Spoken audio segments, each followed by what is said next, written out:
Good morning to all of you present in this morning session. Today we are going to start the chapter first, that is meaning and objective of accounting. ये हमारा पहला chapter है, तो हम इसको शुरू करते हैं। तो आपके चैप्टर में जो लर्निंग ऑब्जेक्टिव हैं वो कौन कौन से हैं? नीड ऑफ अकाउंटिंग, इन सबसे पहले हम डिस्कस करेंगे कि what is the need of accounting. Second, meaning of accounting, characteristics of accounting, objective of accounting, functions of accounting, and distinction between bookkeeping, accounting, and accountancy. Accounting as a source of type or branch of accounting. Accounting a source of information. User of accounting information. Advantage of accounting. Limitation of accounting, and qualitative characteristics of accounting information और role of accounting, ये हैं। सबसे पहले हम करते हैं शुरू need of accounting. ठीक है जी। तो फर्स्ट टॉपिक हमारे पास में शुरू होता है नीड ऑफ अकाउंटिंग।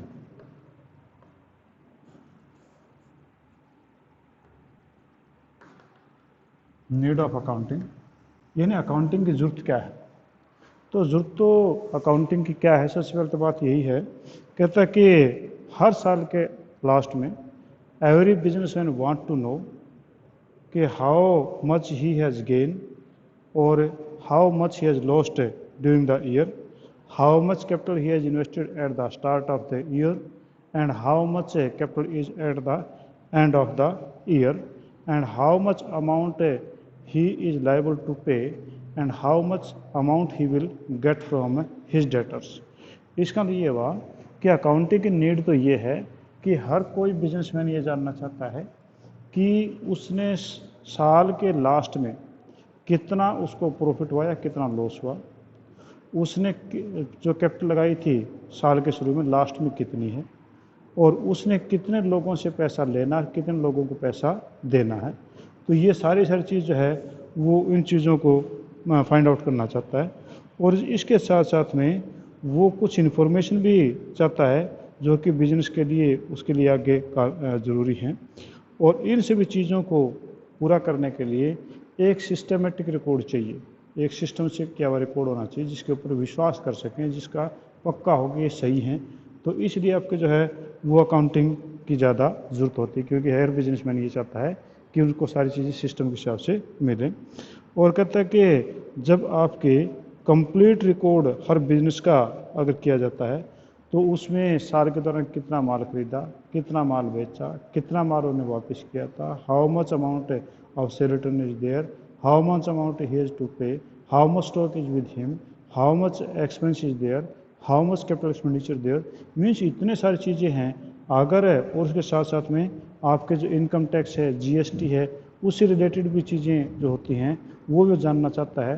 तो इसलिए उसकी ज़रूरत है कि वो अकाउंटिंग करे, यानी ये सारी चीज़ों को पूरा करती है, यानी इसकी नीड जो है अकाउंटिंग ये सारी पूरा करती हैं। अकाउंटिंग ही इन नीड्स को पूरा करती है। तो इसलिए सबसे पहले तो ये है कि अकाउंटिंग की नीड इसलिए है क्योंकि बिजनेसमैन जो एक सिस्टमेटिक रिकॉर्ड चाहता है कि उसको साल के दौरान कितना फ़ायदा हुआ, कितना उसका नुकसान हुआ, और कितना जो है उसने माल खरीदा, कितना है माल बेचा, कितनी उसकी कैपिटल स्टार्ट हुई थी, कितनी लास्ट में थी, और कितना जो है लोगों से लेना, कितना लोगों को देना है, और उसके साथ साथ में कि उसका माल कितना वापस आया, कितना माल उसने लोगों को वापस किया। और उसके साथ में आपका सेल टैक्स है, इनकम टैक्स है या जीएसटी है, उससे रिलेटेड सारी इन्फॉर्मेशन भी आपके अकाउंटिंग से मिलती है। इसलिए आप समझ गए होंगे अकाउंटिंग की जो नीड काफ़ी ज़्यादा है। तो फर्स्ट पॉइंट आपका ये था कि नीड ऑफ अकाउंटिंग क्या है। दूसरा meaning of accounting. Meaning of accounting,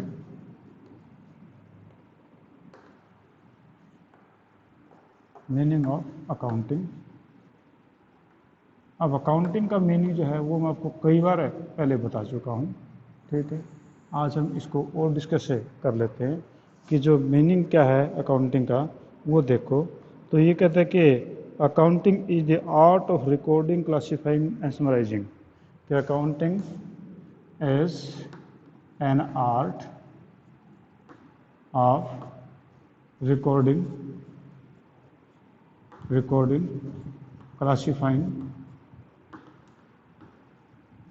classifying, summarizing। क्या बोला? कि accounting is an art of recording, classifying, summarizing, और उसके बाद में है in significant manner, in significant manner, significant होता है विशेष महत्व से, in significant manner, in a significant manner and in term of money,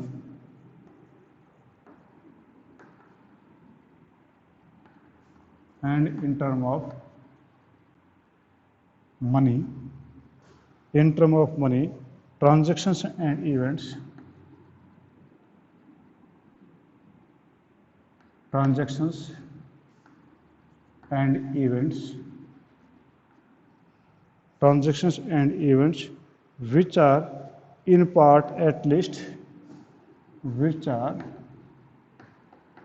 in part at least of financial character, at least of financial character.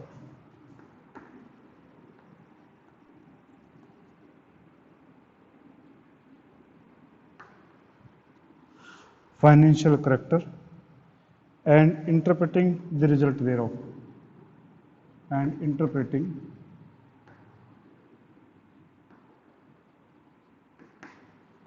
the result thereof. ये आपका पूरी जो इसकी डेफिनेशन है, ये American institute of certified public accounts की definition है। तो हम इसको जो है दोबारा से बार देखते हैं, सारी चीज़ इसी में आ जाएंगी कि accounting is an art of recording, classifying. पहले तो ये समझो कि व्हाट इज द आर्ट, कि आर्ट का मीनिंग क्या है। Art mean to do a job in different manner, किसी भी काम को अलग तरीके से करना वो आर्ट कहलाती है। ठीक है, किसी भी काम को अलग तरीके से करना वो आपकी आर्ट कहलाती है। कि जिस प्रकार से आप कोई ड्राइंग करते हैं तो ड्राइंग कंपटीशन सेम चीज़ें सभी को ड्रॉ करने के लिए दी जाती हैं, पर उसमें कुछ बच्चे फर्स्ट सेकंड थर्ड आते हैं। तो क्यों आते हैं? सेम चीज़ ड्रॉ करनी थी पर उन्होंने फिर भी फर्स्ट सेकंड थर्ड आए, क्योंकि उन्होंने उस ड्राइंग को किसी अलग वे से किया होगा। तो आपका आर्ट का मतलब है to do the job in different manner, या अलग तरीके कोई काम को करना। ठीक है, तो अकाउंटिंग भी क्या है, वो एक आपकी आर्ट है। यानी आप किस प्रकार से जर्नल एंट्री करेंगे छोटे छोटे वे में, किस प्रकार से फिर उनकी पोस्टिंग करेंगे, किस प्रकार से उनकी आगे समराइजिंग करेंगे, किस प्रकार से उनका इंटरप्रिटेशन करेंगे, किस प्रकार से उसकी इंफॉर्मेशन आप कैरी करेंगे। तो ये एक प्रकार से आर्ट है। किस चीज़ का आर्ट है कि is an accounting is an art of, किस चीज़ का आर्ट, रिकॉर्डिंग। कि रिकॉर्डिंग का मतलब किस प्रकार से, यानी जर्नल कैसे बनाएंगे, उसकी एक आर्ट है। यानी accounting is an art of recording, recording करने की एक आर्ट है। यानी आप किस प्रकार से जर्नल में एंट्री करेंगे, किस प्रकार से कैश बुक में करेंगे, किस प्रकार से दूसरी सब्सिडरी बुक आगे जो आएंगे 8 प्रकार के उसमें कैसे करेंगे। क्लासीफाइंग, उनको क्लासीफाई करना, यानी लेजर में कैसे कन्वर्ट करेंगे, वो भी एक आर्ट है, लेजर में कैसे कन्वर्ट करना है। समराइजिंग, उनको छोटा करना, यानी आप उसे ट्रायल बैलेंस बनाएंगे, प्रॉफिट एंड लॉस अकाउंट बनाएंगे। ठीक है, in significant manner, significant manner विशेष तरीके से, and in term of money, और ये सारी की सारी चीज़ें जो हैं इन टर्म ऑफ मनी। जैसे हमने कल भी किया था, जो प्रोसेस ऑफ अकाउंटिंग था, बेस अकाउंटिंग था, उसमें क्या था कि आपके जो आइडेंटिफिकेशन ऑफ ट्रांजेक्शन था उसमें ओनली फाइनेंशियल कैरेक्टर का बोला गया था। तो ये कहता है कि in the manner of term of money, money के रूप में उनको जो लिखना। ट्रांजेक्शन्स एंड इवेंट्स, ट्रांजेक्शन्स का मतलब आपको जो मैं डेफिनेशन में बताया था कि ट्रांजेक्शन में purchase and sale of material, and event का मतलब एंड रिजल्ट, कि इवेंट का मतलब and result.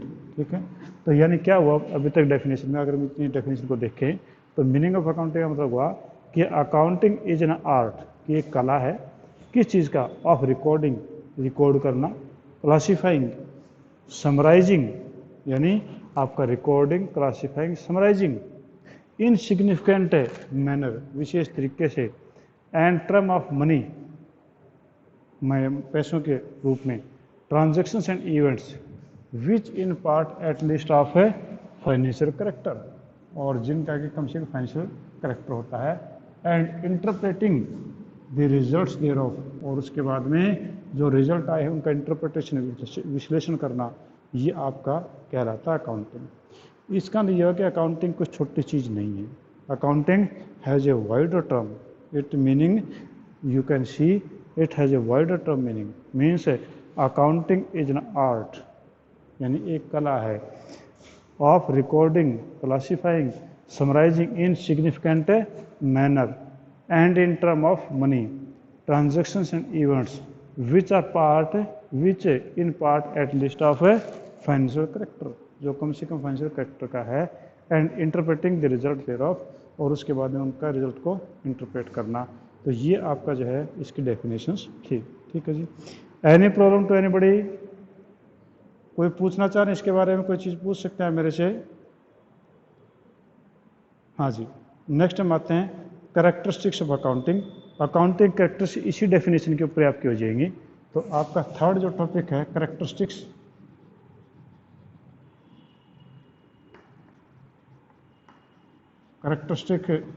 Of accounting. Accounting की कैरेक्टरिस्टिक्स क्या है, विशेषता है क्या अकाउंटिंग की? ऊपर वाली ही चीज़ें जो मैंने एक्सप्लेन की हैं वही सारी आपकी अकाउंटिंग की कैरेक्टरिस्टिक्स हैं। कहता है कि accounting as an art as well as science. तो पहला ये कहता है कि अकाउंटिंग की क्या है, कि अकाउंटिंग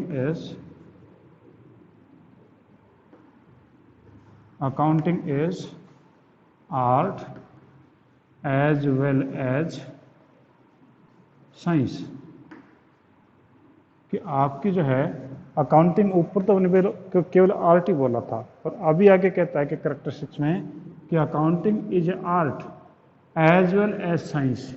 कि अकाउंटिंग एक कला तो है ही है, साथ में एक साइंस भी है। आर्ट का मतलब to do a job in different manner, तो आप डिफरेंट मैनर से कर ही रहे हैं। Secondly it is a science. Science कैसे है? साइंस का मीनिंग होता है cause and effect relationship.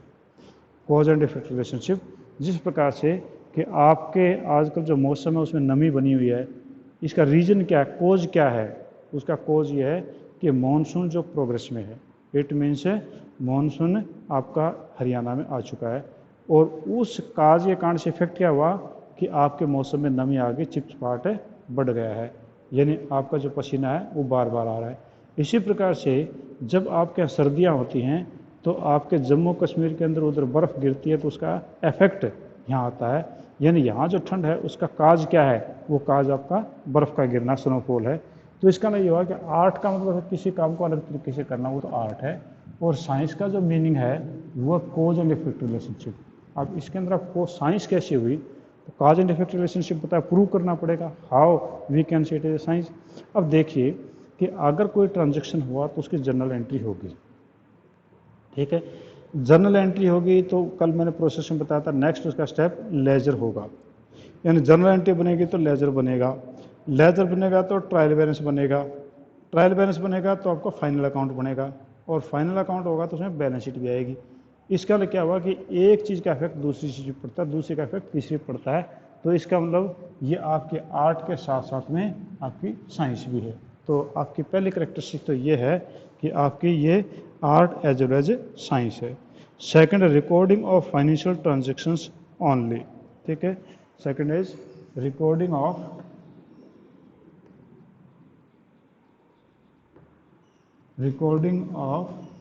Financial transactions only,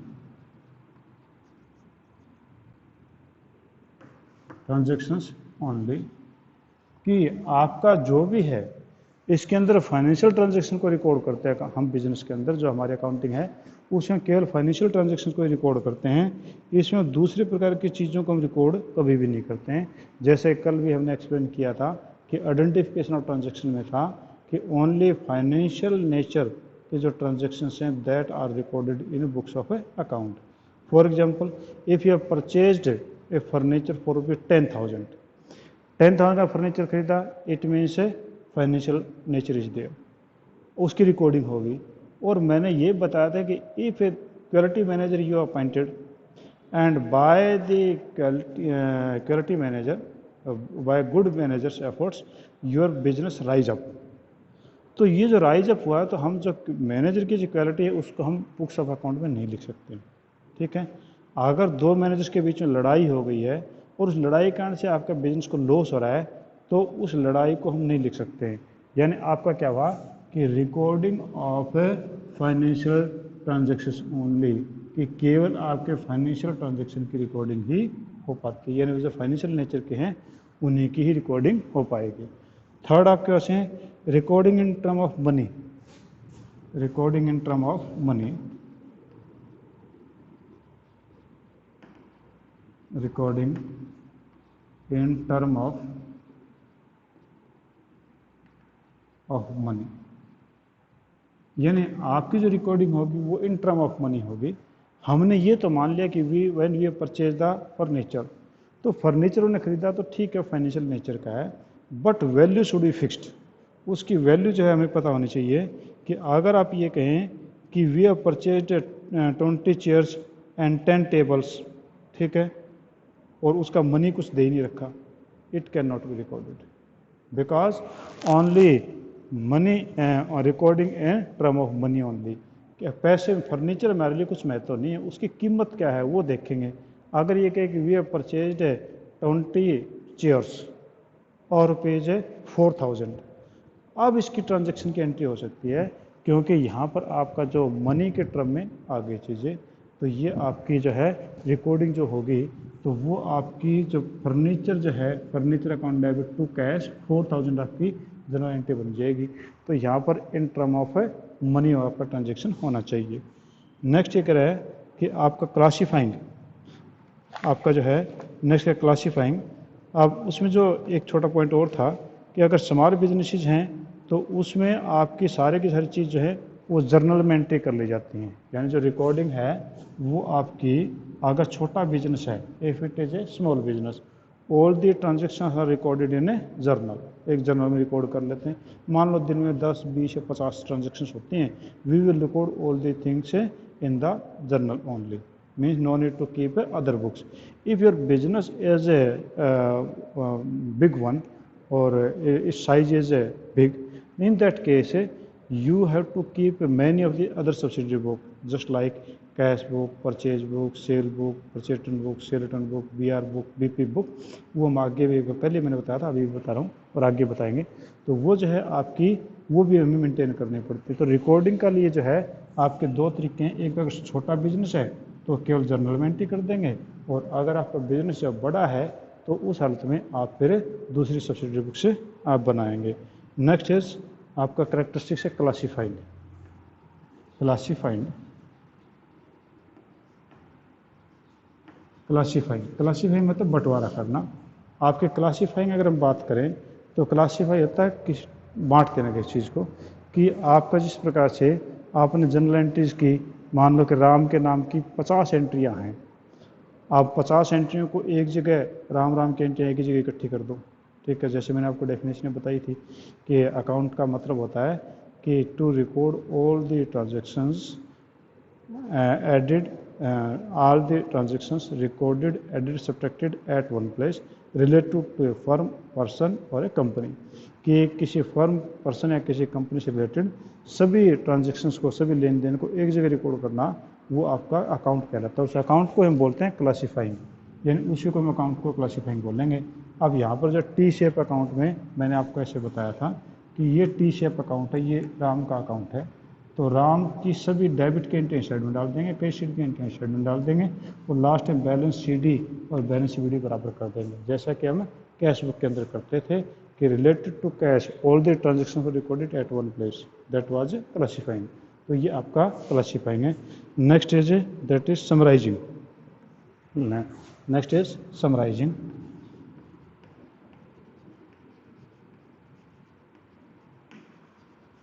that is summarising. Summarising का मतलब ये किसी भी चीज़ को छोटा करना कि और उनको अंडरस्टैंडेबल मैनर के अंदर बनाना, वो आपका समराइजिंग कहलाता है। कि when we prepare the journal then we prepare the ledger and after to prepare the trial balance and after preparing the trial balance we summarise in the trading account, profit and loss account and balance sheet. It means all the things are compact at one place. आपने इतना सारा transaction किया, साल के last में आप एक चीज़ find out करते हैं कि हमारा प्रॉफिट इतना है, वो एक ही फिगर मिलेगी, 5 लाख, 10 लाख, 20 लाख, ठीक है। यानी पूरे इतनी सारी बुक्स आपने लिखी, पूरे साल में इतने सारे ट्रांजेक्शन्स हुए, और लास्ट में उनको छोटा करते करते करते आप एक ही फिगर पे आ जाएंगे, ये प्रॉफिट है, या हमारे बैलेंस शीट की एसेट इतनी है, लायबिलिटी इतनी है, 3 फिगर्स आपके पास में वो आ जाती है। तो ये आपकी कहलाती है समराइजिंग, ठीक है जी। तो ये आपका जो समराइजिंग का था।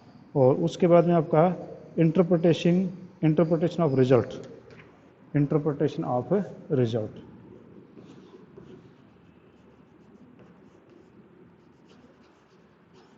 इंटरप्रिटेशन ऑफ रिजल्ट्स, इंटरप्रिटेशन होता है विश्लेषण करना। विश्लेषण करने का मतलब होता है कि आपके बिजनेस के पूरे साल में जो प्रॉफिट हुआ या लॉस हुआ वो क्यों हुआ, किस कारण से हुआ, और किस कारण से प्रॉफिट, किस कारण से लॉस हुआ, आपकी एसेट क्यों बढ़ी, और आपकी लायबिलिटीज जो है वो क्यों घटी। तो ये सारी की सारी चीज़ों का रीजन जो बताना, वो आपका कहलाता है इंटरप्रिटेशन, ठीक है जी। अब इंटरप्रिटेशन करेंगे तो आप जो उसमें प्रॉफिट एंड लॉस अकाउंट बनाएंगे, बैलेंस शीट बनाएंगे, और उसमें आपकी सारी चीज़ें जो ये पता चल जाएंगी, ठीक है। और इस प्रकार से आपके जो बैलेंस शीट, अगर जो पार्टीज इंटरेस्टेड पार्टीज हैं वो भी आपके रिजल्ट्स को देखना चाहती हैं कि आपका जो मैनेजर है वो कितना सक्सेसफुल है, किस प्रकार से उसने जो है बिजनेस को चलाया है, आपके बैंकर्स कितने पैसा मांगते हैं, आपके क्रेडिटर्स कितने, आपके एम्प्लॉयज़ कितने हैं, वो सारी की सारी जो है हमें इस बात में पता चल जाता है। और नेक्स्ट आपके पास में communicating, next and last, that is communicating.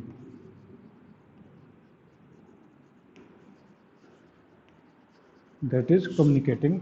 Communicating होता है लोगों को बताना, उसके बारे में संपर्क करना। कि accounting attributes also include the communication of financial data of the users who analyse them as per the individual requirement. कि आपका कम्युनिकेशन, यानी there are so many parties, अभी जस्ट ये आगे आएगा कि there are so many parties which are interested in your business. जैसे आपके क्रेडिटर्स हैं, आपके ओनर्स हैं, आपके मैनेजर्स हैं, आपके शेयर होल्डर्स हैं, ठीक है, आपके कस्टमर्स हैं, ठीक।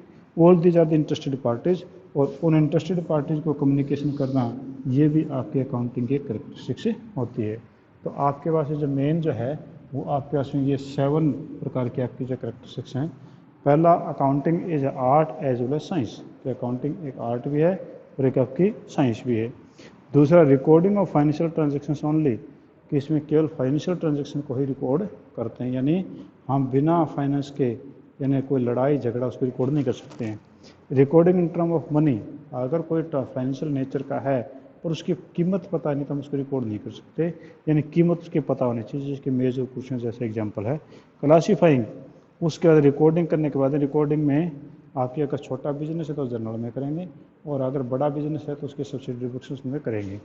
और उसके बाद है क्लासीफाइंग, क्लासीफाइंग यानी उनका लेजर्स बनाना, अलग अलग करना। फिर समराइजिंग, उनको जो है ट्रायल बैलेंस बना करके प्रॉफिट एंड लॉस अकाउंट बनाना, वो आपका समराइजिंग हो गया। इंटरप्रिटेशन द रिजल्ट, कि आपका जब बिजनेस की इतनी परफॉर्मेंस अच्छी हुई या घटिया हुई, उसके पीछे क्या रीजन रहा, वो कहलाता है इंटरप्रिटेशन। तो इंटरप्रिटेशन जो है वो आप प्रॉफिट एंड लॉस अकाउंट से या बैलेंस शीट से या ट्रेडिंग अकाउंट से इंटरप्रिटेशन आप कर सकते हैं। और लास्ट इज कम्युनिकेशन, कम्युनिकेटिंग, कि आपके जितने भी इंटरेस्टेड पार्टीज हैं उनको जो भी चीज़ चाहिए तो वो आप कम्युनिकेटिंग के द्वारा कर सकते हैं, ठीक है।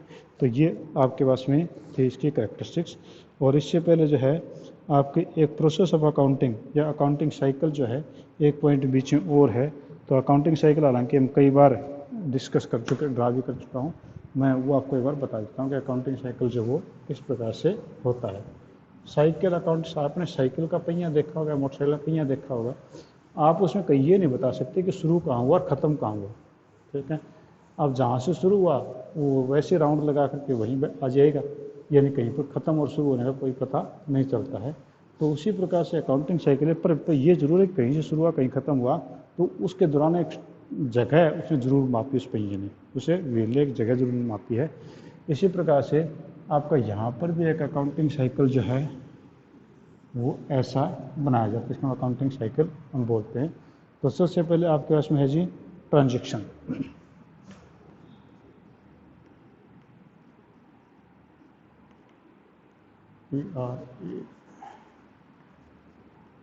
ट्रांजेक्शन, सबसे पहले आपका ट्रांजेक्शन, आपका सबसे पहले ट्रांजेक्शन होगा। ट्रांजेक्शन का मतलब है कि एनी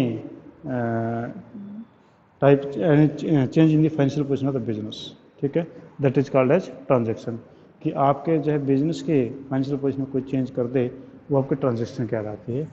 ट्रांजेक्शन के बाद में यानी आपने कोई माल खरीदा है बेचा, उसके बाद आप क्या करते हैं, उसके बाद आप करते हैं जर्नल, उसके बाद आप जर्नल बनाते हैं,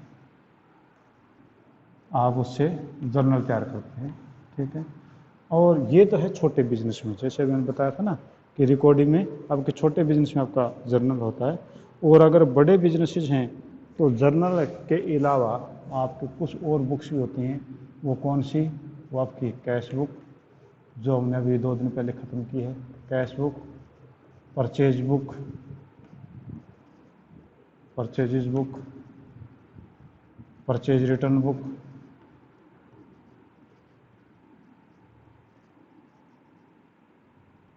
परचेज रिटर्न बुक, उसके बाद में है सेल्स बुक, सेल्स बुक, फिर उसके बाद में है sales return book, sales return book. छठी आपकी है बीआर बुक, और सातवां आपका बीपी बुक, और उसके बाद में आपका होता है जर्नल प्रॉपर, जर्नल प्रॉपर, ठीक है। तो आप चाहे ये बना लें छोटे बिजनेस में, बड़ा बिजनेस तो आप ये बनाएंगे, ठीक है। यानी दीज आर सेम वन, ठीक है। अब जर्नल के बाद में आपका आता है जी लेजर। लेजर जो भी हम क्लासीफाइंग में बता रहे थे वो लेजर। लेजर के बाद में आपके पास में आता है ट्रायल बैलेंस। ट्रायल बैलेंस इसे हम बोलते हैं तलपट, ठीक है। ट्रायल बैलेंस के बाद में हमारे पास में आता है final account. Final account, final account का मतलब होता है आपका trading account, trading account, profit and loss account और बैलेंस शीट। ये तीनों चीज़ें आपके फाइनल अकाउंट में आती हैं। अब यहाँ पर आती है आपके ये चाहे एक साइकिल पूरा हो गया, फिर अगला साल फिर शुरू हो जाएगा, अगले साल फिर वही ट्रांजेक्शन्स, फिर उसका जर्नल, फिर उसका लेजर, फिर उसके बाद ट्रायल बैलेंस, और फिर उसके बाद प्रॉफिट एंड लॉस अकाउंट। तो कई बार एग्जाम में ये आता है कि प्रिपेयर द अकाउंटिंग साइकिल, कि आप अकाउंटिंग साइकिल जो बना करके दिखाइए। तो ये आपका कह रहा था अकाउंटिंग साइकिल। हाँ जी, anybody have any type of the problem, please you can ask me. हाँ जी, कोई पूछना है किसी को? हेलो हेलो,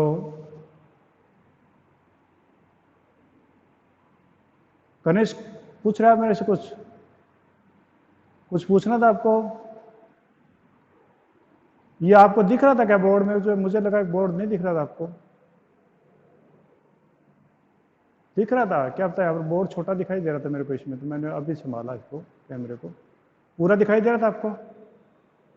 ठीक है, ओके। आज हम इतना ही करेंगे क्योंकि नेक्स्ट पॉइंट हमारा पूरा नहीं हो पाएगा, तो हम आज इतना ही करते हैं, बाकी हम कल करेंगे, ठीक है। किसी को कोई प्रॉब्लम है, ही और she can ask to me, ठीक है जी।